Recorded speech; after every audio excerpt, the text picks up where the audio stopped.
दो मित्र थे, एक हिंदू था और दूसरा मुसलमान।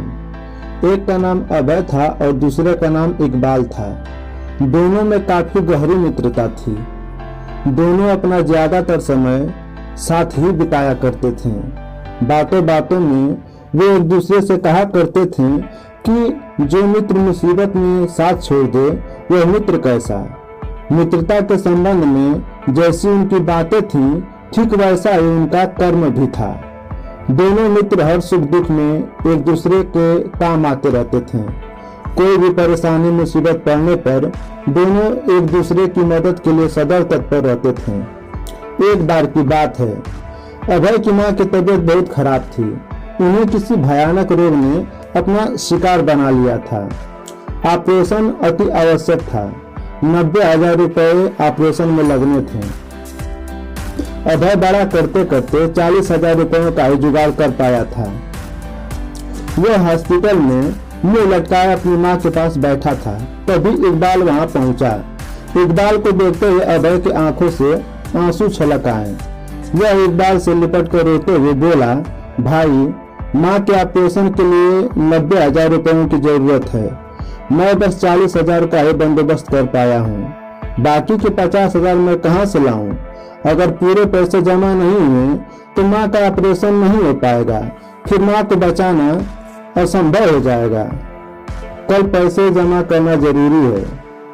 इकबाल अभय के आंसू पोंछते हुए बोला, तेरी माँ मेरी भी माँ है। उसके एक बेटे ने 40,000 का जुगाड़ किया है तो दूसरा बेटा भी 50,000 का जुगाड़ जरूर करेगा। कल मिलता हूँ, कहकर इकबाल हॉस्पिटल से चला गया। इकबाल ने अपने अब्बू से पैसों के लिए कहा तो उन्होंने कहा कि 2-4 हजार की बात होती तो दूसरी बात थी, मगर 50,000 मैं नहीं दे सकता। इकबाल ने और जगह बात किया लेकिन कोई लाभ नहीं हुआ। अंत में उसने हार मानकर अपनी बाइक बेचने का निर्णय लिया और उसने अपनी बाइक बेच दी। अगले दिन वह हॉस्पिटल पहुंचा।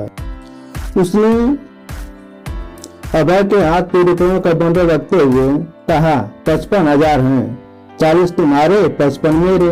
90 जमा करो और 5,000 पास रखो, काम आएंगे। अभय ने रुपये जमा किए और उसकी मां का ऑपरेशन हुआ। 1 वर्ष बीता, 2 वर्ष बीता, तीसरे वर्ष चुनाव का माहौल था।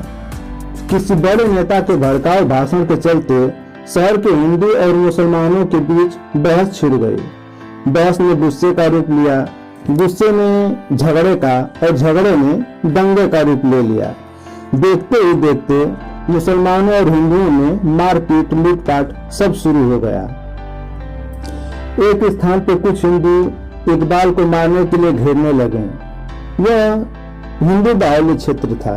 उसी स्थान पर पास में ही अभय का घर पड़ता था, इसलिए इकबाल ने अभय को बुलाना ही उचित समझा। इकबाल ने अभय को फोन लगाया तो अभय तुरंत वहां दौड़ता हुआ पहुंचा। अभय ने देखा कि कुछ हिंदू इकबाल को पकड़ रखे थे। अब वो उस पर थप्पड़ों, घूसों और डंडे से प्रहार करने वाले थे कि तभी अभय जोर से चिल्लाया, खबरदार, अगर मेरे मित्र को किसी ने एक थप्पड़ भी मार दिया तो मारने वाले को मैं बख्शूंगा नहीं। कहते हुए अभय इकबाल के निकट पहुंचा और उन लोगों से उसे छोड़ने को कहा। इस पर हिंदुओं ने कहा कि मुसलमानों ने हमारे दुकानों को तोड़ा फोड़ा लूटा, कहीं कहीं आग लगा दिया गया और कुछ हिंदू भाइयों को मुसलमानों ने इतनी बुरी तरह से मारा है कि ये हॉस्पिटल पहुंच गए हैं। हम भी इसे मारे बगैर नहीं छोड़ेंगे। अभय ने कहा, मुसलमानों ने लूटपाट और मारपीट की है तो हिंदुओं ने भी तो ये सब किया है। हिंदुओं ने भी तो मुसलमानों को क्षति पहुंचाई है। लेकिन यदि आप इसे मारना चाहते हैं तो आपको पहले मुझे मारकर गिराना होगा। मैं अपने जीते जी अपने प्यारे मित्र को आंच नहीं आने दूंगा। और हाँ, मुझे मारिएगा, मगर यह याद रखिएगा कि एक दिन आपके बच्चे आपको ताना जरूर मारेंगे कि हमारे चाचा, पापा और दादाजी ने हिंदू होकर एक हिंदू को मार दिया, वो भी उस हिंदू को जो हमारा ही पड़ोसी था, वो भी किस लिए? एक मुसलमान के लिए। वो भी किस मुसलमान के लिए? उस मुसलमान के लिए जिसने उस पड़ोसी की मां के ऑपरेशन के लिए पैसों का बंदोबस्त न होने पर अपनी नई बाइक बेच दी और खुद सेकेंड हैंड साइकिल से चलने लगा था।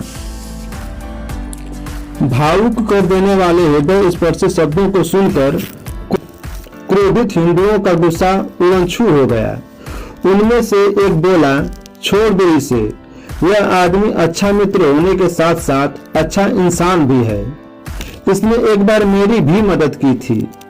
दंगे फसाद तभी होते हैं जब सफेद पोश गुंडे और उनके चमचे कराते हैं, और हम मूर्ख लोग हैं कि आपस में हिंदू मुसलमान करके लड़ते मरते हैं। हमारी ही बर्बादी को चुनावी मुद्दा बनाकर हम ही लोगों को, मासूम जनता को चूतिया बनाया जाता है। चलो घर चला जाए। इकबाल को छोड़कर वे लोग चले गए। इकबाल ने अभय को गले से लगा लिया और कहा कि मैंने तुम्हें यह सोचकर बुलाया था कि शायद तुम्हारी वजह से वे लोग मुझे थोड़ा मोड़ा मारकर छोड़ दें, लेकिन तुमने तो कमाल ही कर दिया। मुझ पे किसी प्रकार का प्रहार ही नहीं होने दिया। और तो और मेरे लिए तुम अपनी जान पे खेलने जा रहे थे। अभय ने सिर्फ इतना ही कहा कि भाई मेरे, जो मित्र मुसीबत में साथ छोड़ दे वो मित्र कैसा। हाँ भाई, मुसीबत में जो साथ छोड़ दे वो मित्र कैसा। कहते हुए दोनों मित्र एक दूसरे से लिपट गए। दोस्तों, अभय और इकबाल की तरह हमें भी अपनी मित्रता ईमानदारी से निभानी चाहिए। चाहे हम हिंदू हों, मुसलमान हों, सिख हों या ईसाई हों, हमारी कोई भी जाति हो, कोई भी धर्म हो, अगर हमने मित्रता की है तो मित्र धर्म निभाना जरूरी है। यदि आपको यह कहानी पसंद आई हो तो लाइक, शेयर, सब्सक्राइब और कमेंट जरूर कीजिए। धन्यवाद।